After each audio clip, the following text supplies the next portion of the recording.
Hey Yummy Boomers, Chris Wexler here. Today what we're going to be discussing is how restaurants can profit from having their own blog. Now there's a bunch of different ways that a blog benefits a restaurant. For one, anybody that is subscribed to your email list, or if you use a messenger bot, those are what are called leads, and your existing customers that are subscribed to you as well. A blog is a great way to do what I call nurturing them, which is you're maintaining your presence in front of them and providing value and goodwill, building up that appreciation for you, and you're making them feel like you are improving their lives. If you try to do email marketing without any sort of content, then what ends up happening is you actually annoy your customers. You annoy your subscribers. So you need to make sure that you're providing them value through content, and one form of content is a blog. So it's a great way to reach out to people and provide them something useful. Now, does everybody like to read a blog? No. But there are people that do, so you can capture them. The other thing that you can do to profit using a blog is you can actually have the blog and it can get you new leads, meaning new subscribers to your email list or to your messenger subscriber list, and that allows you to market to them again and again. That allows you to eventually convert them into a customer.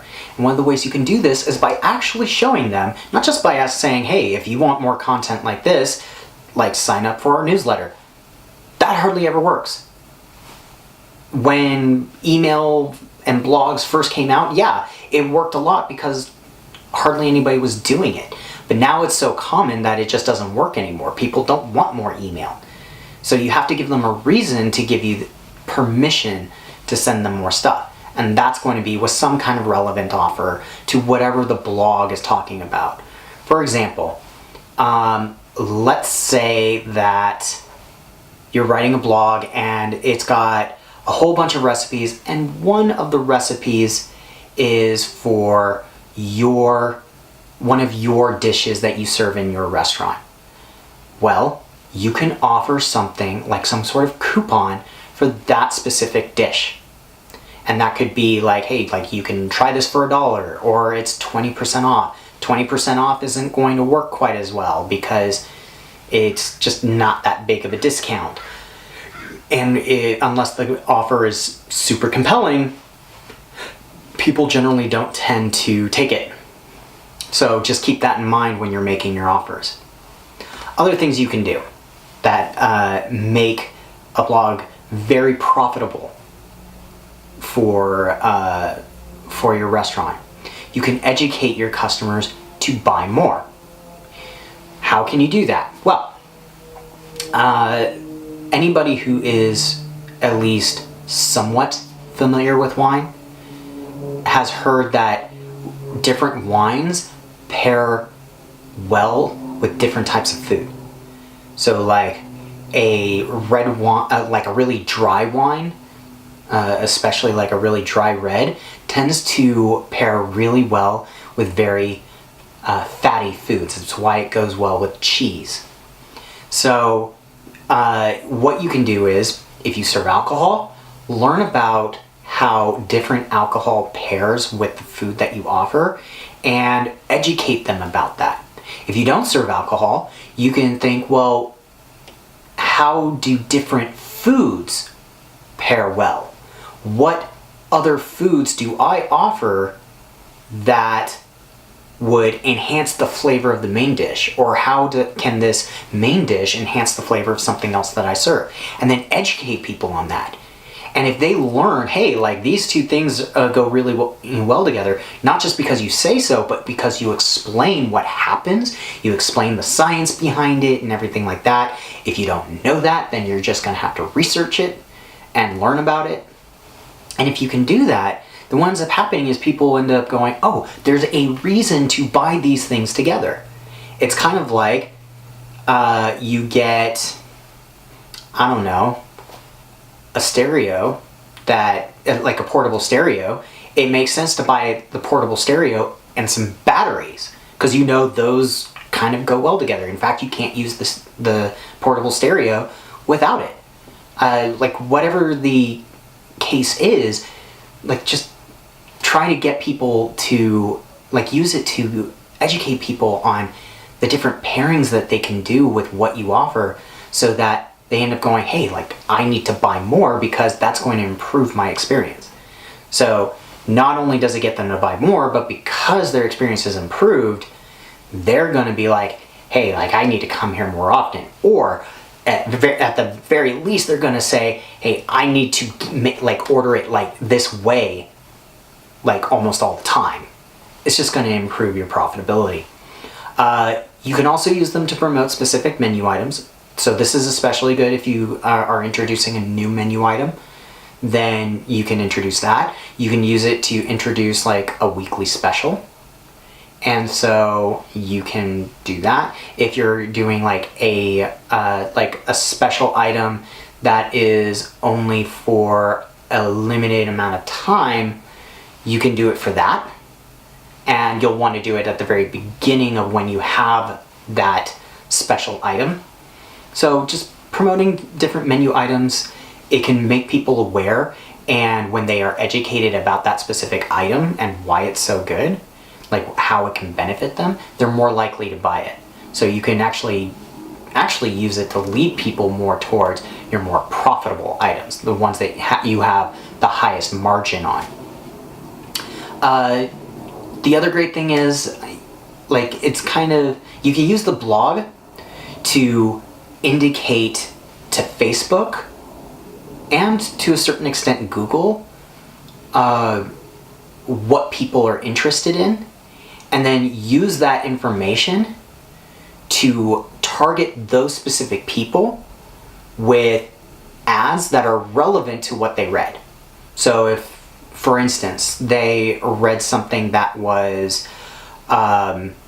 explaining a new dish that you have, then maybe you have an offer in an ad that allows them to come in and try that new dish at a discount. Or maybe if they order an entree, they get that dessert free.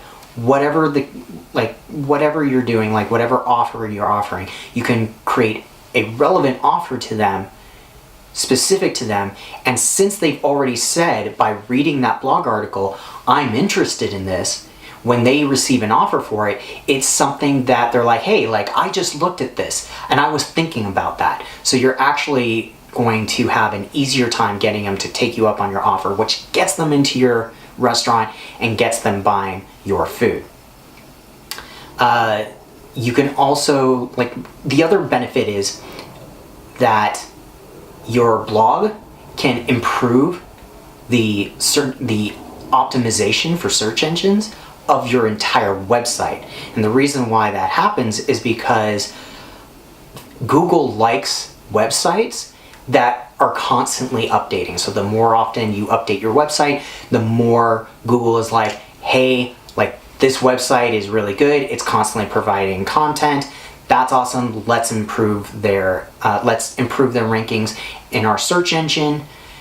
If people are really liking your content, where they are going to the page and then either clicking on links or leaving a comments especially, then Google is like, oh, people seem to really like what this is doing. They're spending a lot of time on it. They are clicking on links. They're leaving comments.